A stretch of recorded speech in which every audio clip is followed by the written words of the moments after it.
एक घने जंगल में जहां सूरज की किरणें भी मुश्किल से पहुंच पाती थीं, वहां विशाल पेड़ खड़े थे जैसे कोई दैत्य।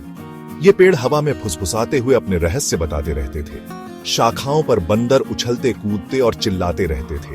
हिरण जंगल की जमीन पर चुपचाप चरते थे। यह था फुसफुसाता जंगल। यह जादू और रहस्य से भरी जगह थी। इस फुसफुसाते जंगल में कई तरह के जीव रहते थे, लेकिन सांपों जितना आकर्षक कोई नहीं था। सांप झाड़ियों में रेंगते हुए निकलते थे। उनकी चमकदार खाल सूरज की रोशनी में चमकती थी। कुछ सांप छोटे और हानिरहित थे, तो कुछ बड़े और ताकतवर। ये सभी जंगल के नाजुक संतुलन का हिस्सा थे। सांपों का एक राजा था। उसका नाम था वासुकी। वह चमकदार खाल वाला एक विशाल नाग था।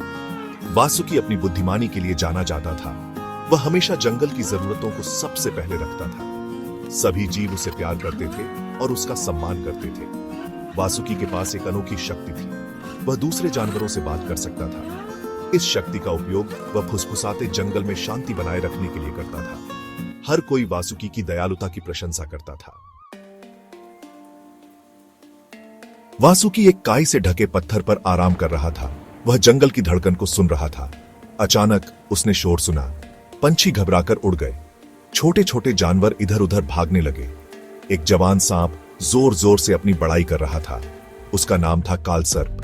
वह काले रंग की चमकदार खाल वाला एक जहरीला सांप था। कालसर्प को अपने जहर पर बहुत घमंड था। उसका मानना था कि उसका जहर उसे फुसफुसाते जंगल का सबसे शक्तिशाली जीव बनाता है। मैं कालसर्प हूं, सबसे ताकतवर, वह फुंकारा। मेरा जहर किसी भी जानवर को गिरा सकता है। सभी जीव मेरे सामने कांपे।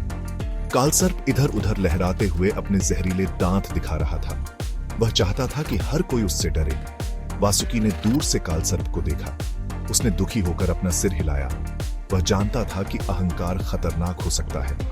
वासुकी ने कालसर्प को सबक सिखाने का फैसला किया। वह उसे घमंड की मूर्खता दिखाना चाहता था। कालसर्प अपनी बड़ाई करता रहा। वह रेंगता हुआ हिरणों के एक झुंड के पास गया। हिरण डर के मारे पीछे हट गए। कालसर्प बेरहमी से हंसा। देखो, वे मेरे सामने कैसे कांप रहे हैं, वह फुंकारा। तभी एक गहरी दहाड़ से पूरा जंगल हिल गया। पेड़ों के पीछे से एक शानदार शेर निकला। उसकी आंखें आग की तरह लाल थीं और वह कालसर्प को घूर रहा था। चुप, शेर दहाड़ा। तेरी बड़बड़ाहट से मेरे जंगल की शांति भंग हो रही है। तू कौन होता है इन बेजुबान जानवरों को धमकाने वाला? शेर को अचानक देखकर कालसर्प चौंक गया, लेकिन उसका घमंड उसके डर से भी ज्यादा था। मैं कालसर्प हूं, वह फुंकारा। मेरा जहर तुम्हारे पंजों से भी ज्यादा ताकतवर है। मैं तुम्हें द्वंद्व के लिए चुनौती देता हूं। देखते हैं कौन ज्यादा ताकतवर है। शेर हंसा। उसकी हंसी पेड़ों के बीच गूंज उठी। वासुकी जानता था कि उसे बीच बचाव करना होगा। वह कालसर्प को शेर को चुनौती नहीं देने दे सकता था। यह एक मूर्खतापूर्ण लड़ाई होगी। यह बकवास बंद करो, कालसर्प, उसने आदेश दिया। कालसर्प ने मुड़कर वासुकी का सामना किया। तुम इसमें मत पड़ो बुढ़े, वह फुंकारा। ये मेरे और शेर के बीच की बात है। वासुकी ने शांत आंखों से कालसर्प को देखा। असली ताकत जहर या पंजों में नहीं होती, उसने कहा। यह बुद्धिमानी और दया में होती है। शेर को द्वंद्व के लिए चुनौती देना मूर्खता है। इससे सिर्फ तबाही होगी। कालसर्प ने उपहास किया। तुम बस डरते हो, उसने कहा। तुम जानते हो कि मैं सबसे ताकतवर हूं। वासुकी ने कालसर्प को सबक सिखाने का फैसला किया। बहुत खूब, उसने कहा। मैं एक प्रतियोगिता का प्रस्ताव रखता हूं। अगर तुम जीतते हो तो तुम शेर को चुनौती दे सकते हो। अगर मैं जीतता हूं तो तुम्हें अपने अहंकार को नियंत्रित करने का वादा करना होगा। कालसर्प उत्सुकता से मान गया। उसे अपनी जीत का पूरा भरोसा था। उसे एहसास नहीं था कि वासुकी का कोई और ही इरादा है। चुनौती सरल है, वासुकी ने कहा। हम दोनों इस संकरी गुफा में प्रवेश करेंगे।